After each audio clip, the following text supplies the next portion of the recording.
The worst thing about inflammation, and I think the previous lecture spoke about this, and many of them will speak about this over this conference, is that also the increased risk of cancer is there over time. So I'll just give you an example. 43% of patients that have ulcerative colitis, inflammation of the colon, in about 30 years on average will develop colon cancer.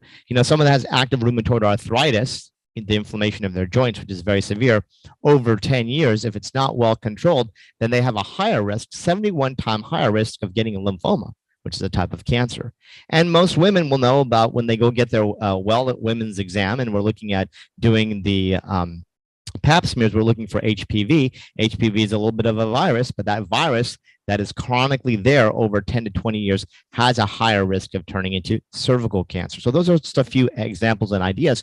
So the goal is we want to be reducing not only for the short term, but for the long term, and also for the most severe conditions like cancer. Now, chronic disease and cancers are preventable in general, about 97%. So when we look at genes right here at the bottom right hand in the little green here, it's about 2 to 3% of disease is actually genetically related. And my book will cover this in detail because we always focus on genetics and genetics and genetics all the time with testing. People want to do all sorts of genetic testing all the time. They come to me and they're looking at all these kind of complicated genetic tests, but genes are just kind of what are in the cards, but it doesn't tell you how you're playing the game, right? There's something called epigenetics. Epigenetics is a diet, the lifestyle, the environment, and the belief system of how those genes actually express. So heart disease is something that people think they run in families, or diabetes. Oh, my grandfather had diabetes, my dad had diabetes, my brothers have diabetes, but it's not a diabetic gene that's being really passed through.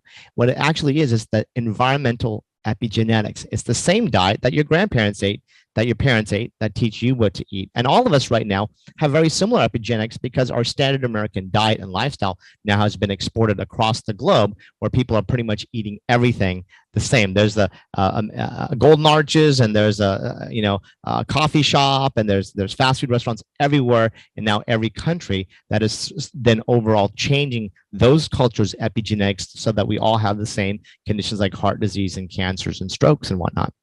And so when we look at what can we control, diet's the largest contributing factor for chronic disease and cancers. Obviously, tobacco, so people shouldn't be smoking or vaping. That's also covered in my book. And obesity is a large problem right now in America. And I did a lecture. You can see that on our website on the media section. That's a specific thing that I want to talk about. If people are interested in, like, they have a weight issue or they want to learn how to lose weight more effectively, I have many, many discussions on how to do that correctly and safely and effectively. Infections have to do with your immune system. And obviously, we'll talk a little bit today about the environmental pollution and how we should be getting cleaner products in the environment. So again, let's focus on the 97% that we actually can control, and not be so stressed about, oh, I might have a gene that might turn on. Why don't we do what we can do to actually take some strong action for change? Now, the places like inflammation likes to go is the following. There's 4 places, and I talk about it in my book. So I'm just going to go about it real quickly here. You can hear about it in other lectures. I always make this analogy that your body's a flat roof. We have flat roofs in New Mexico. We have these wonderful kind of Adobe style, Southwestern style homes. Unfortunately, they're flat roofs. They don't drain very well, so we always get roof leaks. Okay, it's not like here on the East Coast where they have like pitches and everything is draining nicely. So there's 4 places that inflammation likes to go. Trauma is one of them, and that's what most people have. So think of your roof, having a trauma. Say if a tree falls on the roof and it causes a little damage, when the tree is repaired, when it rains again, if it keeps on raining, the weakest spot is still that place of that previous damage. So there's more likely to that itis to still remain, or that will be the sensitivity area. So for example, you have a knee injury in college, or a car accident hurt your back, or you fell off a ladder during Christmas holidays with the Christmas lights. And that might have been 10 years ago, 20 years ago, maybe 50 years ago. But why is the back still hurting? It's because there's pro-inflammatory triggers coming into the diet and the lifestyle and the environment and your belief system that are making that worse. So it's kind of like the rain is now, it's continuing going, even though the roof has been repaired, right? So there's no longer, I'm not falling off the ladder anymore. I'm not playing football and getting injured. 20 years later, people will say, well, I have arthritis in my knee. And I always ask them, what is the arthritis from? Aging. And I go, no, it's not aging. Aging is just more inflammation over time. You just have to find out what are those triggers. And we help all our patients who come see us find those triggers. Pathology means disease. And so anyway, again, like once the tree is fallen there and it's actually broken, and say there's a tile that's broken on your roof or a crack, then every time it rains, it's going to start to go there immediately. Overuse, we all understand overuse because most of us in America have jobs that are repetitious. You know, we might work at a grocery store, we might work construction, we might work a job where we're physically doing manual labor. It's very, very hard on our feet and our back. Or say if you're, all the frontline workers who are working in the food industries, just trying to take and deliver groceries, for example, that chronic issue of repetitious motion can cause inflammation. Now, when we work out, that's a good thing. When we work out, we get a little bit of soreness. But if you're eating a pro-inflammatory diet, then that inflammation for recovery takes a lot longer.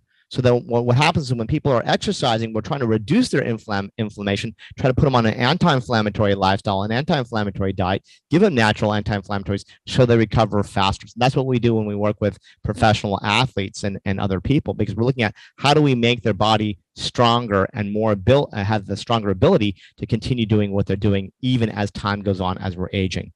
And lastly, we want to strengthen our immune system. I won't talk about it much here, but in my book, we talk about the evidence-based natural things that you can take that have been clinically shown to increase natural killer cell function. We have a variety of products that we use that are patented, that have clinical studies in vitro, in vivo, and in clinical human studies to show that. So when we have a cancer patient or we have some of the chronic inflammatory condition, we want to give them things that actually will help strengthen their immune system, not make it hyper, by the way, strengthen it so the body can help repair itself, fight and fix. And also vitamin D, super simple. I explained it a lot in my book, I explained it in my lectures. That's something that everybody should be taking on some level, should have your levels tested, and you should be between 60 and 100 on the test to get the optimum immune benefits from that.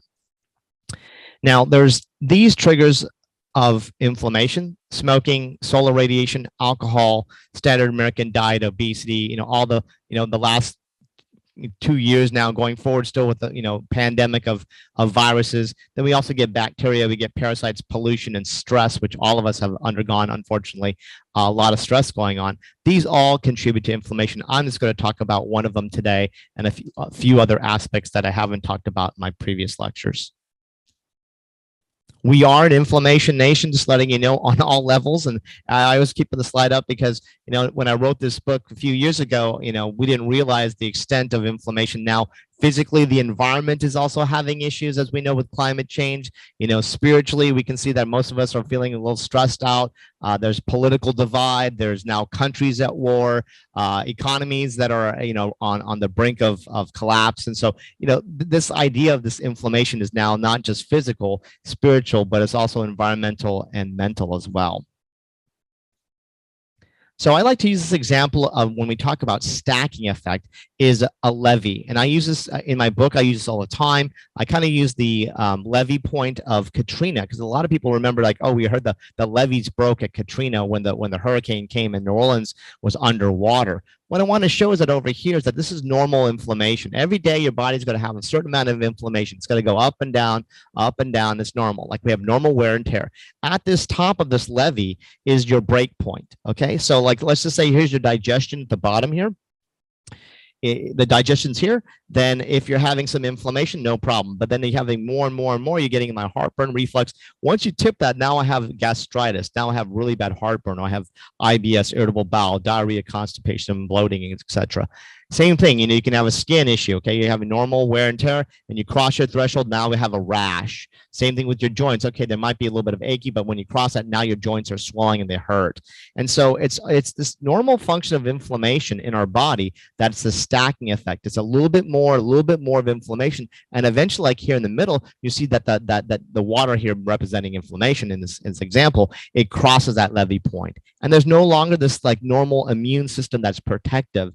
The physiology and biology is no longer protective, and then there's a spill, and this is when we start having a flare. So people can have like, the water goes up, comes down, the inflammation comes up, comes down. So we have a joint flare or a joint problem or a headache or a migraine or colon cramps or something like that. And then eventually when that breaks, when there's this chronic inflammation, then, we call it the breach. Then we have the systemic inflammation. New Orleans just was wiped out. So whether it's 1 centimeter over this levee or a foot, it still crosses that levee point, and then we have this chronic disease. So today I'm going to talk about stacking effects. A lot of people, especially in some of the discussion panels that we've had in the past and even last night, everybody's looking at one thing, like, oh, what is the one water? What is the one mat? What is the one pill? And it's not like that. It's never one thing. Disease is multifactorial. And that's where some people don't like when I say that, but it is. Disease is the perfect storm of this levee breaking. And everybody wants to boil it down, unfortunately, to like, well, I didn't eat this, or I didn't exercise enough, or I didn't, do enough meditation, or I didn't do, enough yoga. It's a little bit of all of those things. So in my book, when I talk about the 10 definitive steps, those are the things in the evidence-based medicine and science will show that if you do a little bit of all these 10, you don't have to be perfect in all of them. You just do a little bit of all of them, then you're reducing your overall risk. I'm a realist. I'm not a perfectionist. So what we want to do with our patients is we want to always move them forward. And some things are easy to move, and some things are going to be a little bit more challenging depending on their diet or the lifestyle or their social environment and their community that they live in. So we always want to make sure that we're moving across these 10 steps a little bit at a time, rather than just getting stuck on one and then not progressing further.